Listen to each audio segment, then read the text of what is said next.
Cordial saludo, mi nombre es Lady Rodríguez y en esta oportunidad vamos a conversar sobre la manera en que los procesos de socialización política construyen la subjetividad política y tienen la capacidad de producir y reproducir escenarios de violencia.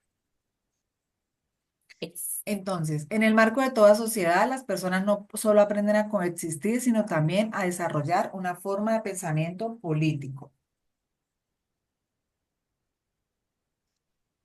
Exacto, según Álvaro Espina Botero y Muñoz 2008, la socialización política es el proceso mediante el cual las personas aprendemos a convivir, a entender el poder y a participar conjuntamente en la vida pública. Y lo interesante es que de esas experiencias nace nuestra objetividad política, es decir, la manera en que cada uno se percibe como ciudadano con voz y capacidad de transformar su entorno. En otras palabras, la política no se aprende solo en los partidos o en las urnas, sino también en la vida cotidiana, en la familia, en la escuela y en las comunidades.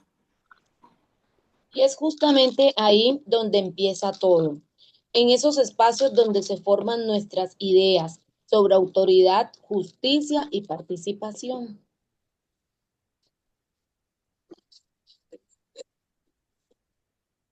Compañera Ali tiene el micrófono apagado. Vamos con la diapositiva número 2, lo que es la socialización política y la subjetividad. La socialización política ocurre en lugares donde aprendemos a convivir, como la casa, el colegio, los medios, las redes sociales y los grupos comunitarios. Ahí interiorizamos valores, normas y creencias que influyen en nuestra forma de ver la sociedad. Como explica Herrera en el 2022, la subjetividad política se construye dentro de ese proceso, pero no de manera, pero, pero no de manera pasiva. Cada persona interpreta y responde al poder de forma distinta. Algunos se adaptan, otros cuestionan y otros transforman. Eso explica porque aunque vivamos en el mismo contexto, cada quien desarrolla una relación diferente. Con la política, algunos se sienten parte del cambio y otros prefieren mantenerse al margen. Ok, entonces podríamos decir que la socialización política no solo enseña cómo funciona la sociedad, sino la posición que tenemos frente a ella. Exactamente, y ese posicionamiento es lo que nos define nuestra subjetividad política, cómo pensamos, sentimos y actuamos frente a los asuntos públicos. La subjetividad política no es algo fijo, cambia con nuestras experiencias y con la historia que vivimos. Por ejemplo, Jiménez Ramírez en el 2016 explica que los jóvenes excombatientes construyen su objetividad política marcada por la violencia, pero también por el deseo de ser reconocidos y de pertenecer. Esa idea es muy poderosa porque muestra que incluso en medio del conflicto surgen subjetividades que buscan la paz y la reconciliación. Así es, la subjetividad como producto y productor de lo político, ahí se ve como la socialización política puede tener dos caras, puede empoderar o puede reproducir el conflicto. También, o sea, eso depende también de los valores que se transmitan. Ok, entonces esto deja claro que la política también se aprende emocionalmente. Lo que sentimos frente al poder influye tanto como lo que sabemos sobre él. Cuando los procesos de socialización política ocurren en contextos autoritarios o violentos, esos patrones se repiten en la sociedad. Herrera en el 2019 señala que muchos excombatientes fueron formados en entornos donde la violencia era vista como la única forma de resolver conflictos o ganar respeto. Exacto, la reproducción de escenarios de violencia nos demuestra que si una persona aprende desde joven que el poder se ejerce con miedo o con fuerza, probablemente repetirá esas conductas más adelante. Y esa violencia no siempre es física, también existe la violencia simbólica o emocional. Cuando se excluye o se silencia a alguien por pensar diferente.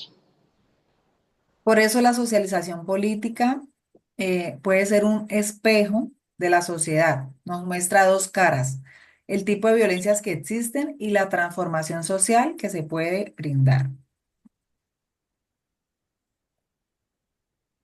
Vamos a la siguiente diapositiva, la otra, la transformación y resistencia. Afortunadamente, la socialización política también puede tener un efecto positivo y transformador.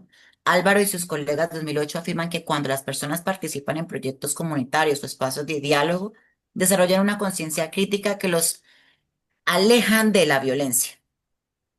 Sí, y esos espacios permiten construir una subjetividad política basada en el respeto, la cooperación y la empatía. En otras palabras, si cambiamos la manera en que educamos y socializamos, también cambia nuestra forma de entender el poder. Y ahí está la clave para romper el ciclo de violencia en promover una cultura política que valore la participación y el diálogo en lugar del miedo o la imposición. Eso fortalece el sentido de comunidad, porque la gente empieza a sentirse parte de las decisiones colectivas y no un simple espectador. Diapositiva 6, conclusión. Los procesos de socialización política tienden un doble potencial. Pueden reproducir la violencia o pueden construir paz, perdón. Exacto, todo depende también de los valores, las prácticas y los mensajes que se transmiten en los espacios donde crecemos y nos desarrollamos como individuos.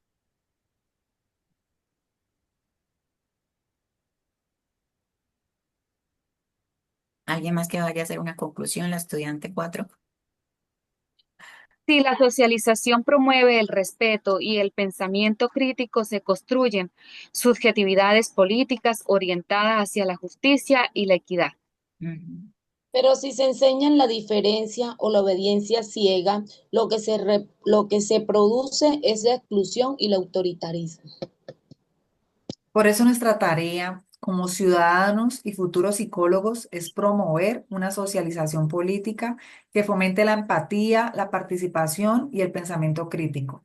Solo así la política dejará de ser un espacio de conflicto y se convertirá en una oportunidad de encuentro y transformación social. Listo, ¿Listo? compañeros. Muchas Muchas gracias. gracias. A Muchas ustedes, gracias.